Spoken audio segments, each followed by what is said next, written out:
Hello, this is Kirby-Meister2, and welcome to my reviews. And today I will be taking a look at Sakura Wars 2 for the Sega Dreamcast. Last year I reviewed Sakura Wars 1 and I thought it was a great game. I liked it for its story, for some of its characters, the background design as well as the character designs, the music, and the fusion of tactical RPG sections with some visual novel parts here and there. And Japan really likes this game as it sold so many copies, and this really surprised Sega and Red Company that they decided to make a sequel out of the success of this first game. During the development of the sequel, there were OVA, well, I think it was just one OVA maybe. There was an OVA, theater performances, and this story called the Taisho Romando. The sequel would release in 1998 on the Sega Saturn. This version I have here, however, is for the Dreamcast, as I mentioned before, and I'll be discussing later on that in another review. So without any further ado, this is Sakura Wars 2, Thou Must Not Die. Before I really start, the first thing that popped out to me is that the game has 3 discs. Like I said before, Sega and Red Company saw that there was a potential for a series, so they took advice from those that played the first game. That means they added and changed a lot of the features that were from the first game. In this generation of gaming where companies don't give a flying fuck about what the customer wants, it's a nice fresh breeze of air to hear this. Sorry about that, got sidetracked there. Anyways, Sakura Wars 2 has Ichiro Ogami returning to the Hanagumi in Japan after training for a year since the ending of the first game. He meets 2 new recruits, spicy Italian Japanese Urime Soletta and robot Reni Makastrase. I'm sorry for pronouncing those names wrong. The Hanagumi, composed of Ichiro, Sakura, Iris, Reni, and Urime, encounters a new evil called the Black Demon Society, led by the resurrected Aoi Satan. But he's thrown away once the true leader, the Demon King, kills him. While he celebrates their victory for now, they have no idea what's in store. While the new evil group pose a more powerful and personal threat, Iki Uenada is unfortunately shot during one of the skirmishes between one of them. This leaves the Hanagumi vulnerable as the military force led by Kyogoku has them deemed unqualified to protect Japan from the new evil threat. Uenada is however temporarily replaced by Kaede Fujieda,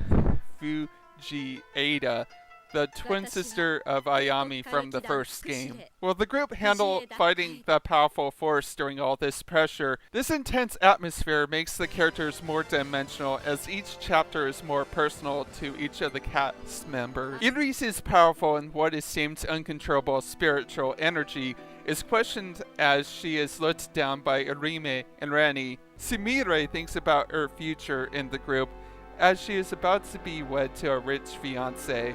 Because of all this personal growth of the characters, I've grown to like these characters a lot more and not think of them as cut-out cardboards like I used to in their first game. Like I have mentioned before, the game has 3 discs spread with 11 chapters in total, thus expecting seeing this warning screen at least a couple of... shit, which reminds me I have to change the disc.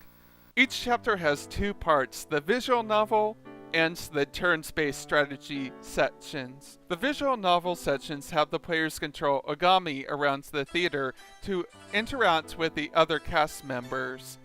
The lip system returns with him talking to them, but the timed parts can change or add answers, as well as him responding to the scenery, which can be the characters or something in the background. Doing this gets a response back from the characters in which they can determine if they like or hate Ogami. There is a bar on the bottom this time around to tell if the characters do like him or just can't really stand him. After talking and interacting with the crew, it's time for the combat. The combat is the same turn-based strategy combat system, with each unit's turn having two choices of moving around, attacking, doing a death blow attack, healing with 3 items, defending, and charging for a death blow attack. As characters move, players can speed up the action by pressing B, or I think it might have been the R button. Like the previous game, Ogami has the ability to save a unit from being attacked from the enemy, but he can also have the group swap to 4 different stances to change it up.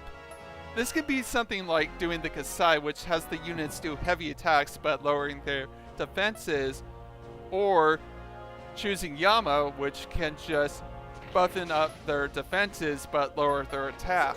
Units can also do a double attack if they're close together, but later on they can do a double death blow. For characters to get it, Ogami must be in a high enough relationship with them. If it is high enough, the ability unlocks during the premiere chapter, but both characters have to be in close proximity as the stars align, with Pluto being close to the Earth's orbit to see it. While the gameplay certainly changed a lot, I can't say the same for the visual. Sorry, I have to change the CD again. Anywho, that's not so bad, as the visual novel sections do keep up with the nice classical anime style. What is also nice are how the new characters like Orime and Rennie are designed. The mainstay of the series, the theater, is the same, with a few new additions including the new bedrooms for the 2 new characters and the other side rooms. The Koobus have a lot more personality, as they have kick-ass deathblow animations that shows their operators in 2D sprites with 3D animations in the background. While these do look cool, my only gripe is that they take at least a good minute or so that I wish they could be skipped. Some of the songs from the first game have returned, while newer ones have been added for newer scenarios in this game. The battle themes in this game are a lot better, while the main theme has been revamped to make it even more badass. Keki Tei Koku Kage Kiran includes new parts that make it more awesome and introduces the 2 new characters.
Voice acting is as good as ever, with the returning voice actors reprising their roles. There are also the additions of Arime's and Lenny's voice actors being Maya Okamoto and Kazue Ikura.